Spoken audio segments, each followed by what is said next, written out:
Un jour, ma mère est revenue avec un avion en papier qu'avait réalisé un de ses collègues. C'était pas un avion en papier comme on fait en 4 pliages là, qui vole. Il était plein de détails et j'ai été subjugué. Donc j'ai copié plein de modèles, mais j'étais pas en mesure de réaliser mes propres modèles. Et j'ai laissé en sommeil le côté artistique. Je continue à dessiner comme ça pour m'amuser, voilà. Et donc j'ai basculé un petit peu sur des carrières plutôt dans le web design, dans le graphisme. Et je m'étais donc fait les ligaments croisés, donc j'étais immobilisé chez moi pendant 4 mois.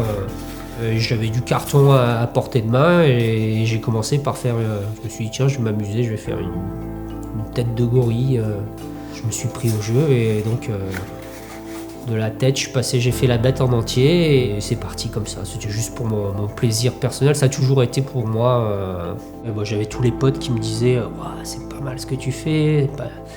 Mais bon, c'était des amis, ça paraît prétentieux, mais j'avais l'habitude que les gens me disent ah, tu dessines bien, etc. Donc c'était sympa. Mais en fait, ce qui s'est passé, c'est qu'un sculpteur m'a appelé un jour pour me dire voilà, j'ai vu en photo le gorille.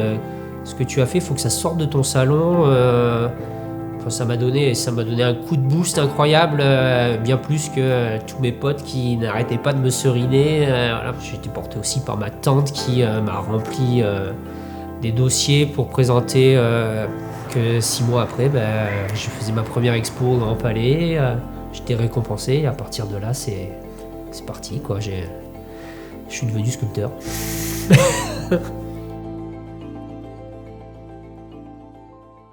Ma chance, c'est qu'en travaillant du carton, mon travail ne laissait pas indifférent, que ce soit les spectateurs ou les galeristes. Mais par contre, côté galerie, bien souvent, c'est sympa ce que vous faites, mais le carton revenait avec du bronze et on en reparlera, quoi. Ça a été long, peut-être un an avant que les pièces commencent à se vendre, et puis après... les galeristes qui voulaient du bronze se sont rendus compte qu'en fait, ce qui interpellait les gens, c'était vraiment le carton, que ça donnait une singularité à mes œuvres et que quand on présentait, parce que j'ai réalisé 1 ou 2 pièces au départ en bronze, quand on confrontait les deux, c'était le client se tournait vers la pièce en carton au final.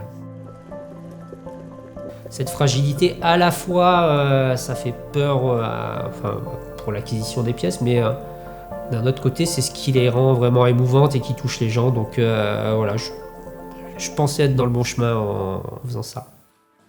Je suis allé voir des restaurateurs en art pour être conseillé sur les bonnes colles à utiliser pour qu'elles soient durables, qui n'altèrent pas mon carton et la couleur du carton et qui me permettent de rester le plus fidèle possible au carton brut.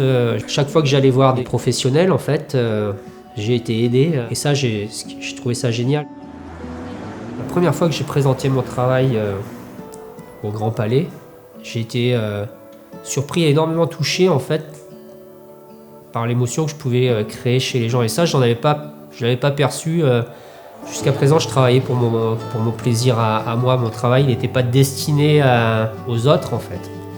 J'ai des gens qui se sont mis à pleurer devant mon gorille parce qu'ils avaient une histoire particulière avec cet animal, certainement qui n'est pas mon histoire à moi, mais mon travail est transporté dans quelque chose et ça m'a fait un bien fou, en fait. J'aime le côté fragile du carton, exactement comme la feuille de papier à la base. Ça vaut rien et on crée de la valeur avec quelque chose, ça a l'air vivant. De la même manière que je recycle mes bouteilles de plastique, etc., ça me paraissait être logique de prendre un matériau de récupération et pour essayer d'en faire quelque chose.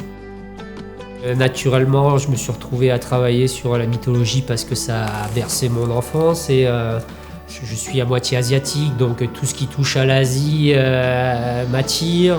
Voilà. Je traite les mêmes sujets que ceux que je traitais quand j'avais 14 ans, en fait, je crois. Voilà. Il faut savoir que en fait, quand j'avais fait mon gorille dans mon salon et qu'il a fallu le sortir, je me suis rendu compte qu'en fait, je ne pouvais pas le sortir de chez moi. Donc il a fallu que je découpe la pièce, ce qui n'est pas trop dur vu que c'est du carton, et que je fasse des systèmes d'imbrication. Et du coup, je me suis rendu compte qu'en fait, ce que je Enfin, je suis capable de mettre une baleine en bouteille, quoi, rentrer des sculptures monumentales dans des lieux improbables. Donc maintenant, ce qui m'intéresserait, ça serait avoir un projet d'envergure à mener à bien en parallèle des pièces plus petites. C'est ce vers quoi je tends.